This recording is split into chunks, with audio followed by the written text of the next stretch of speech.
Science fiction is the same thing. It's all in their head. Through your career and your writing and your acting, you've inspired so many people to enter the sciences. How do you balance science with science fiction? They're both the same. I've been discussing time and warping time and time-space with some famous scientists. Doing something up in Canada which may sell, they may sell that show called The Truth Is in Our Stars.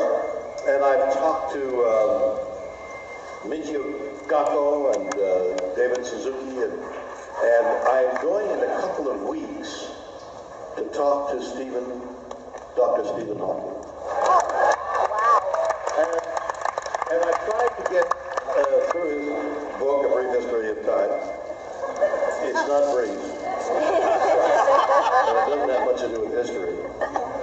And everybody I've met who is acquainted with the subject, I'm continually asking, look, I hear space-time all the time.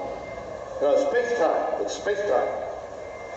That without space, without time, it's time and space, the space is the time. Hard to comprehend what it is. Well, I don't comprehend what it is, so I ask these very important people who are working in the field, what is space-time? And they say, well, the gravitational force takes the photon of light and it bends the photon of light. At the time it comes. I said, well, wait a minute. In the 13, and I said this to Dr. Kaku, in 13.5 years, he says, no, 13.8 billion years. He corrected me by 0.3 billion years. If that photon, I said to him, if that photon of light at that farthest galaxy takes 13.8 billion years to reach my eye, isn't that time? And he said, yes, but the space-time and the time and the space and the space and the time. And I couldn't understand, my opening sentence to everybody, including it will be to Dr. Hawking, what is space-time? And I can't. And I know 17 people just raised their hands. I'll tell you about space-time. But it's a concept that I just can't get through my head. Well, you can understand time, the passage of time. Are you going to explain to me what space-time is? Yes. And you can understand the idea that there's space, there's a distance between you and these 6,000 people. Wow. You said that with a measure of pride, too. Yeah. Creation, 6,000 people are in the audience. But it takes a certain amount of time for you to pass from here all the way over to the other side of the auditorium. Right, that's space. That is time going, time going through space. You see, that's not what they mean at all. That shows me that you have no idea. I mean, so the guy said, one of the gentlemen said, well, there are three dimensions, space, length, width, right? And then you have the concept of time. So something happens within that space, you got time. That's the fourth dimension. Yeah. And I said, well, I get that. Something happens within a cube, and you have time, and then you have length and breadth and width. And I get the, what's the fifth dimension, I said. That's a fantastic band. A fantastic band. That was my first thing. So I said, just give me another, because he said there's 11, then he said there's 17, and then I heard lately there's 26 other spaces, dimensions, multiverses. So, no, wait a minute. So I said, well, just give me one other dimension. I don't care about 16 or 17 or 26. What is the fifth dimension? What is it? Give me another dimension. And the answer is,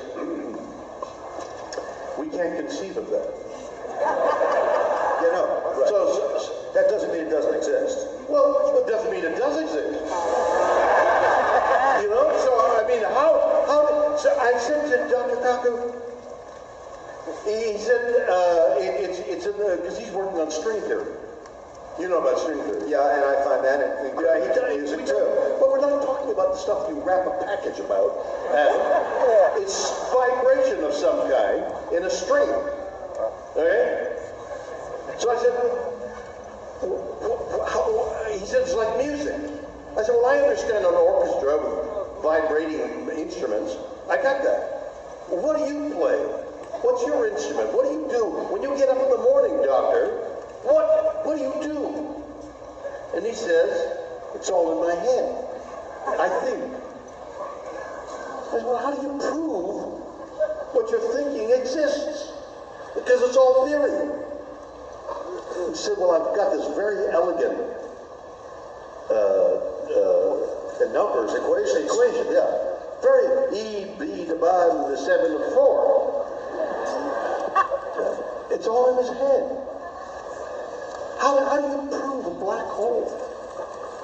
How do you know those gravitational waves prove the collision of two black holes? Somehow, eventually, they are able to observe phenomena. No, they can't observe.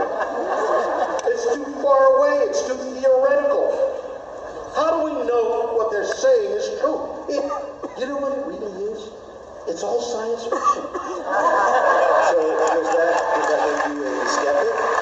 No, well, science fiction says this is a story that I'm making up, and there's this thing called wormholes, and that's a science fiction concept.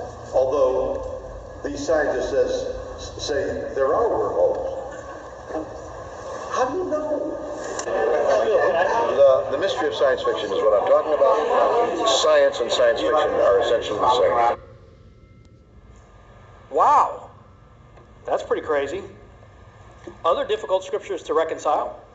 Oh, by the way, I didn't put it in here, I don't think, but